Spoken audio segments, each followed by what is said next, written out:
अस्सलामु अलैकुम वरहमतुल्लाहि वबरकातुहू। दोस्तों, मैं इस वक्त मौजूद हूँ एक ऐसे किले के पास जिस किले को मुग़ल दौर हुकूमत में तमिलनाडु के बादशाह नवाब ने कड़प्पाक्कम गांव में समुंदर के बिल्कुल किनारे पर बनवाया था। और दोस्तों, आज इस किले का कुछ ही हिस्सा बचा है, जैसा कि आप मेरे पीछे ये नज़ारा देख रहे हैं। और इन टूटी हुई हिस्सों को आप देखकर अंदाज़ा लगा सकते हैं कि जब ये किला अपनी हालत पर रही होगी उस वक्त क्या इसकी खूबसूरती और क्या इसका लुक रहा होगा। दोस्तों, आप अंदाज़ा लगा सकते हैं। तो आइए आज मैं आपको इस किले की जो हिस्सा बाकी है उसी को दिखाता हूँ। और कहा यह जाता है दोस्तों, इस किले को जब तामीर कर रहे थे तो अजीबोगरीब एक वाक़या पेश आया। मैं वो वाक़या भी सुनाऊंगा, तो आप वीडियो को आखिर तक देखिए। और वीडियो पसंद आने पर वीडियो को लाइक, कमेंट और दूसरों को शेयर कीजिए। और इसी तरह की वीडियोस देखने के लिए मेरा चैनल अल उलमा मीडिया सब्सक्राइब कर दीजिए। तो आइए दोस्तों, अब हम शुरू करते हैं। तो ये है दोस्तों किले का बाहरी हिस्सा। आप देख सकते हैं कितना खूबसूरत सैकड़ों साल के बाद भी है। और ये किला 15 एकड़ में दोस्तों फैला हुआ है। 15 एकड़, बताइए कितना एक बड़ा एरिया है, कितनी बड़ी ज़मीन है। 15 एकड़ कोई मामूली जगह नहीं है दोस्तों। और इस किले की जो तामीर हुई है ये बिल्कुल पतली ईंटों से हुई है, जैसा कि आप देख रहे हैं। और चूना पत्थर, और इसके अंदर ईंटों को जो जोड़ने के लिए मसाले का इस्तेमाल किया है, इसमें 3 चीज़ को मिलाया है दोस्तों। गुड़ मिलाया है और दाल और अंडा, तीनों को मिलाकर इसका पेस्ट बनाकर ईंट को जोड़ा गया है। ये है दोस्तों इस किले की कुछ जानकारी जो यहाँ की गवर्नमेंट ने पत्थर पर लिखकर लगा दिया है। अब हम अंदर की तरफ दोस्तों दाखिल हो चुके हैं और अब मैं आपको अंदरूनी हिस्सा दिखाने वाला हूँ। देखिए कितना बड़ा एरिया है और कितनी खूबसूरत है। आज तो दोस्तों देखने में जंगल सा मालूम होता है, लेकिन जब यह किला अपनी हालत पर रही होगी उस वक्त इसका नज़ारा ही कुछ और रहा होगा। आप खुद समझ सकते हैं। यह है अंदर का बिल्कुल नज़ारा। और यहाँ से आप समुंदर को भी देख सकते हैं। देखिए समुंदर के बिल्कुल किनारे इस किले की तामीर हुई है। काफ़ी लोग यहाँ पर घूमने के लिए आते हैं, चूँकि अभी सुबह का वक्त है। और मेरे ख़्याल से सबसे पहले आज इस किले में मेरी ही एंट्री हुई है। और मेरे साथ देखिए मेरी अम्मी और मेरे 2 बच्चे और मेरा एक भांजा आया हुआ है। और शाम तक दोस्तों इस किले में काफ़ी लोग आ जाएंगे। और आज चूँकि एतवार है, आमतौर से छुट्टी होती है तो काफ़ी भीड़ होती है एतवार के दिन। बाकी दिन में इतनी भीड़ नहीं होती। तो आइए अब देखते हैं किले के अंदर और क्या क्या चीज़ है। वैसे तो कोई चीज़ दोस्तों नज़र नहीं आ रहा है, चूँकि किला बहुत पुराना है और किले का अक्सर हिस्सा टूट चुका है। सिर्फ कुछ ही हिस्सा बाकी बचा है। वो देखिए मेरे सामने बिल्कुल कोने पर कुछ निशानात हैं। इंशाल्लाह मैं वहाँ भी आपको लेकर जाऊँगा। और मेरे बाएं तरफ भी देखिए एक मेहराब नुमा एक इमारत नज़र आ रहा है। ये करीब से देखते हैं कि ये क्या है। तो अच्छा दोस्तों, ये वही मज़ार है जिस मज़ार के बारे में मैंने जो सब दरगाह घुस जो फोटो जैसा कई साल पहले सुना था। तो यही है दोस्तों वो जो घुस उन्हें घुसा किले की तामीर के वक्त पेश जो अंदर जो आप सोच रहे होंगे इस किले के अंदर कोई अल्लाह वाला आराम फरमा रहे हैं।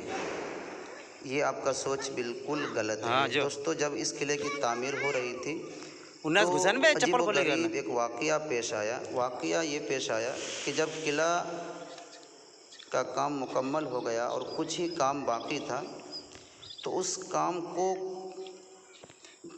कोई पूरा नहीं कर पा रहे थे। दिन भर काम करते थे, मेहनत मजदूरी करके लोग, और रात में अपने अपने घर चले जाते थे। लेकिन सुबह जब वो आते थे तो वो आखिरी काम मोन रहा जो करके जाते थे वो बिल्कुल ज़मीन पर गिरा हुआ नज़र आता था, ईंटें बिखरी हुई नज़र आती थी। और ये कई दिन तक मुसलसल इसी तरह का होता रहा और लोग परेशान हो गए, यहाँ तक कि बादशाह भी परेशान हो गए और सोचने पर मजबूर हो गए कि अब क्या किया जाए। काफ़ी पैसा, काफ़ी सरमाया इस किले के ऊपर ख़र्चा हो चुका है और इसको इसी हालत में छोड़ना भी मुनासिब नहीं है। बादशाह बहुत परेशान थे। इसी हालत में एक दिन बादशाह सो रहे थे और बादशाह ने ख्वाब में देखा कि कोई उनसे कह रहा है कि ये किला उसी वक्त मुकम्मल होगा जब तक कि मुझे इस किले के बीचों बीच दफन ना करो, और मैं मिलूँगा समुंदर में। तो बादशाह ने इस ख्वाब को दरबारी से बताया और दरबारियों ने जब समुंदर में जाकर के देखा तो वहाँ पर एक संदूक मिला और संदूक को खोला गया तो उस पर एक नाम लिखा हुआ था। तो उसी संदूक को इस जगह पर दफन करके इस मज़ार को बनाया गया है दोस्तों। तो ये है वो वाक़या। और ये देखिए एक बगल में एक इमारत और है, ये इसे भी करीब से देखते हैं किस तरह का ये इमारत है। ये दोस्तों देखिए किस तरह का एक इमारत, छोटा एक रूम जैसा है, लेकिन इसकी जो बनावट है, इसको जिस तरीके से बनाया है, ये बेहद दोस्तों अजीबोगरीब है। कत्ते मैं में दोस्त बना ले होते हैं अपने इस देख। तरह की इमारत ज़िंदगी में पहली बार देख रहा हूँ। कई जगह मैंने जो घुस देख सब देख रजार घर देख देखा है, बेचारा, लेकिन इस तरीके से छत डाली हुई इमारत मैंने आज तक कहीं भी नहीं देखा है।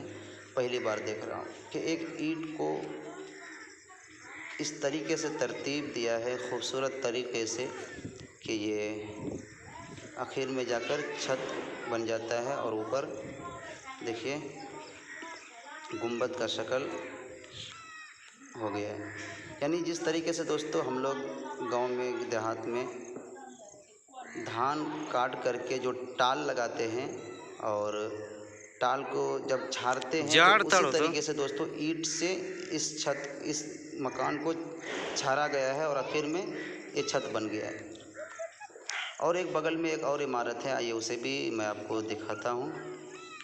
देखिए इस मकान का छत तो बिल्कुल नज़र नहीं आ रहा है, बिल्कुल टूट फूट चुका है, सिर्फ दीवार ही दीवार बाकी है और वो भी बिल्कुल जर्जर हालत में है, काफ़ी खस्ता हालत में है। अंदर जाना भी मुनासिब नहीं है, हो सकता है अंदर कुछ जहरीले चीज़ भी हो, इसलिए मैं आपको यहीं से अंदर से बाहर से ही दिखा देता हूँ अंदर का नज़ारा। देख लीजिए बिल्कुल जंगल है दोस्तों, क्योंकि काफ़ी दिन हो चुके हैं और इसकी देखभाल जिस तरीके से होनी चाहिए थी, जिस तरीके से सरकार को करना था, उस तरीके से नहीं हो पाया। और आज भी दोस्तों मजबूती काफ़ी इसकी है और मैं अगर एक ईंट उखाड़ना चाहता हूँ तो नहीं उखाड़ पा रहा हूँ, काफ़ी मजबूत है इसकी जो पकड़ है, अभी भी बहुत मजबूत है। और यहाँ से देखिए समुंदर का नज़ारा, इंशाल्लाह मैं आपको समुंदर भी लेकर जाऊंगा और समुंदर का मेरा दूसरा वीडियो होगा, वो भी आपको दिखाऊंगा। तो दोस्तों वीडियो कैसा लगा आपको कमेंट करके ज़रूर बताइए। तो दोस्तों फाइनली मैं किले से बाहर आ चुका हूँ। जैसा कि आप मेरे पीछे देख रहे हैं, बाएं साइड का हिस्सा है और ये मेरे दाएं साइड का हिस्सा है। बहुत लंबा एक एरिया है दोस्तों। यहाँ आने के बाद बहुत अच्छा लगा और एक दिल में दर्द सा भी महसूस हुआ कि हमारे बड़े कैसे थे, कितनी मेहनत से उन्होंने इस चीज़ को बनाया होगा, लेकिन आज सरकार इसकी तरफ कुछ ध्यान नहीं दे रही है। अगर सरकार चाहे तो इसे दोबारा इसके अंदर वही आन बान शान को पैदा कर सकता है और इसे दोबारा लोगों के लिए एक घूमने के लिए एक बेहतर से बेहतर शक्ल में दे सकते हैं। दोस्तों, आप दुआ में याद कीजिए मुझे और दूसरे वीडियो में फिर आपसे मुलाकात होगी। अस्सलामु अलैकुम रहमतुल्लाहि व बरकातहू।